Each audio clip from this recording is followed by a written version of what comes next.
En algunas regiones de Argentina hay personas que aseguran que existe un gusano invisible que se instala en la espalda de los bebés y se alimenta de su columna vertebral.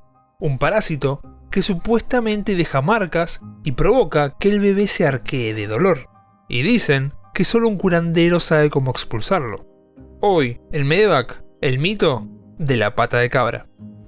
Al mal de Simeón, la llamada pata de cabra, le dicen así por unas marcas en la base de la espalda, que según la tradición, recuerdan la pezuña de una cabra. En ese relato, el bebé se arquea hacia atrás como si algo invisible tirara de su cabeza.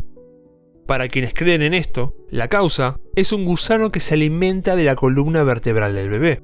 Como evidencia, muchos buscan una zona más oscura o un pequeño mechón de pelo en el coxis, en la parte baja de la espalda, la supuesta puerta de entrada, que incluso dicen que se eriza al tocarlo, como si el gusano se defendiera. En donde se habla de la pata de cabra, los síntomas se repiten una y otra vez. El bebé se arquea, llora sin consuelo, vomita, tiene diarrea, duerme mal y está irritable. La intensidad de estos síntomas varía según la creencia, dependiendo del sexo del gusano. Si es macho, avanza rápido. Si es hembra, pone huevos y se prolonga la enfermedad. El origen cambia según quien cuente la historia. Hay quienes dicen que todo empieza cuando la madre convive con un perro en celo durante el embarazo y que el calor del animal atrae al gusano. Otros, en cambio, aseguran que ocurre si la ropa del bebé queda colgada toda la noche, absorbiendo vientos malos que se pegan a la tela. También se señalan las discusiones, la envidia o las malas energías en la casa, capaces de debilitar al niño incluso antes de nacer. En algunos casos, la culpa recae en la madre por haber pisado caca de ciertos animales y no limpiarse de la forma correcta. Y, en las versiones más sobrenaturales, todo sería obra de un espíritu ofendido que siembra al gusano como castigo. Este tipo de diagnósticos no es único de la pata de cabra. El empacho, por ejemplo, se cura, entre otras formas, con la tirada de espalda. Un tirón brusco de la piel, que si cruje, significa que el estómago se acomodó y lo que estaba pegado en el intestino se despegó. O el mal de ojo, que se confirma rompiendo un huevo en un recipiente con agua que fue frotado sobre la piel del afectado. Si en la clara aparecen burbujas, hilos o formas extrañas, es señal de que la mala energía estaba ahí y que ahora quedó atrapada dentro del huevo. Estas creencias multiplican causas y pruebas, pero no evidencias. Dan un nombre, un enemigo y un ritual, a síntomas que, para la medicina, tienen causas mucho más simples. En muchas zonas rurales de Argentina, donde el sistema de salud es limitado o inaccesible, dolores y molestias comunes en los bebés se interpretan con un dramatismo casi mítico. Un diagnóstico médico puede explicar el problema, pero no suele dar algo que estas narrativas ofrecen: sentido claro, una causa y un enemigo reconocible. Un gusano invisible que devora la columna es una historia mucho más poderosa que cualquier informe que pueda hacer un pediatra. La creencia se alimenta de un sincretismo particular. Rezos, cruces y aceite bendito propios del catolicismo, mezclados con baños de hierbas, velas y gestos rituales que remiten a religiones como la Umbanda. El resultado son protocolos híbridos, con su propia lógica interna, capaces de ofrecer consuelo espiritual y reforzar la cohesión comunitaria. El símbolo del gusano que corroe desde adentro no es exclusivo de la pata de cabra. En muchas culturas representa castigo, maldición o corrupción. En este contexto, la mancha oscura con pelitos en la espalda no es solo un hallazgo físico, es una firma de ese daño invisible, tan real para quien cree como el llanto del niño. Estos relatos cumplen también un rol de advertencia. Son códigos de control social que, bajo una capa de superstición, regulan conductas y transmiten miedos colectivos de generación en generación. La pata de cabra no está sola. La figura del gusano problemático no es un misterio local. En Chile, por ejemplo, se habla de la piruquina, una serpiente roja que emerge de la tierra y se transforma en un enjambre de gusanos furiosos que anuncian desastres geológicos. El gusano, entonces, funciona como un arquetipo que vincula enfermedad, castigo y desequilibrio, y como todo arquetipo, tiene su liturgia: cerrar la entrada, distraer al intruso y expulsarlo. En la tradición popular, la pata de cabra no se cura improvisando, tiene su propio manual. Algunos curanderos recomiendan 9 días de rezos, acompañados de velas de colores estratégicamente elegidas para espantar al intruso invisible. Otros optan por untar aceite con ruda en el coxis, dibujando una cruz para sellar la puerta de entrada. Incluso hay variantes más gastronómicas, con infusiones de hierbas o jugo de zanahoria, que según la lógica de esta creencia, alimentan al gusano para que se desprenda y salga por vómito o diarrea. Y acá, conviene que aclaremos algo porque hay un problema real. En bebés, muchas plantas de uso popular, como el anís estrellado, ruda, manzanilla, polio o incluso el tilo, pueden ser tóxicas. Provocan convulsiones, daño neurológico y en algunos casos la muerte. No existe una dosis segura para bebés y la recomendación médica es clara, están contraindicadas.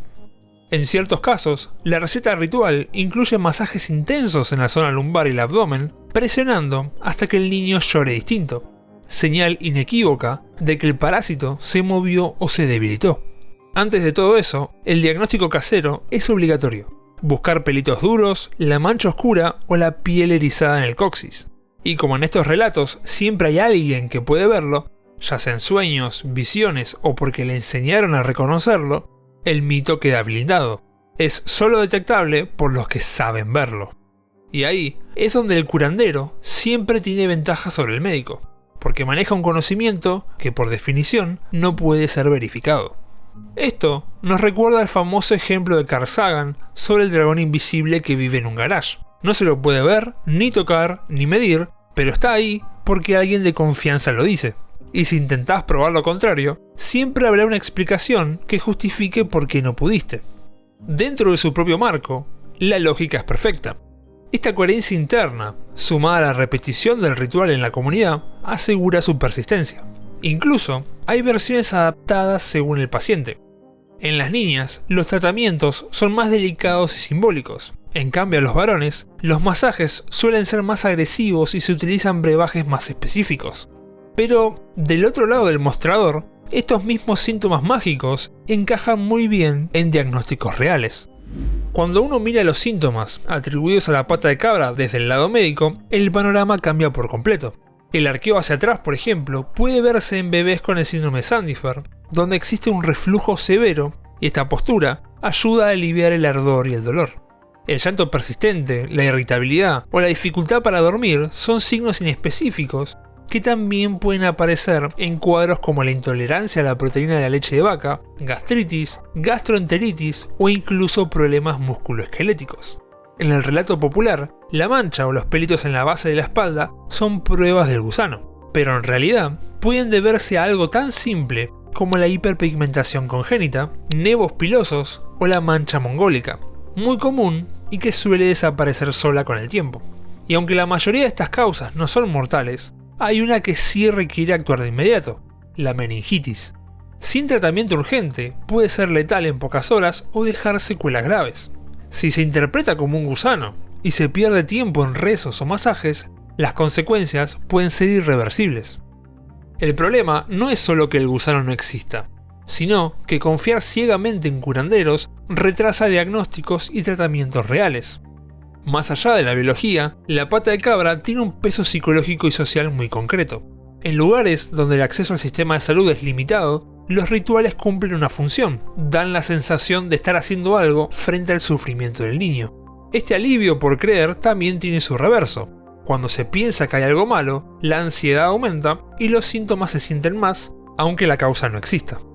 Y ahí, la validación comunitaria refuerza el ciclo.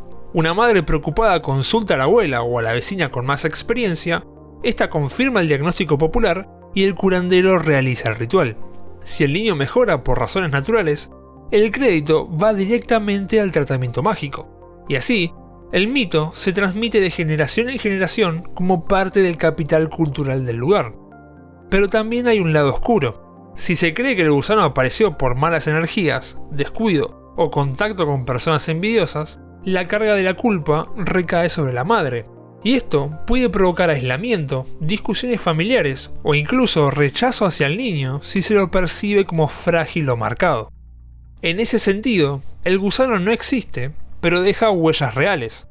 no en la médula del bebé, sino en su lugar dentro de la red social y emocional que lo rodea. La pata de cabra es un retrato de cómo la tradición y el miedo se combinan para explicar lo que no entendemos y para llenar el silencio que deja la falta de un diagnóstico real. Un síntoma se convierte en gusano, un dolor en maldición, y un bebé con reflujo termina en manos de alguien que, con más fe que evidencia, promete sacarlo todo con aceites y rezos. No es el único caso. Nuestra historia está llena de diagnósticos que nacieron del desconocimiento, pasaron por la plaza del pueblo y siguen vivos porque en muchos lugares un curandero da mucha más confianza que un médico. La diferencia es que, mientras los gusanos de la pata de cabra nunca existieron, las complicaciones de no tratar una enfermedad real sí. Y a veces, cuando nos damos cuenta, puede ser demasiado tarde. Gracias por llegar hasta acá. Si te gustó el video, no te olvides de darle like y compartirlo para que dejemos de creer en criaturas invisibles, porque la vida no es un cuento de Lovecraft. Si querés aprender más sobre otros misterios médicos, te invito a suscribirte con el botoncito de acá abajo. Nos vemos la próxima.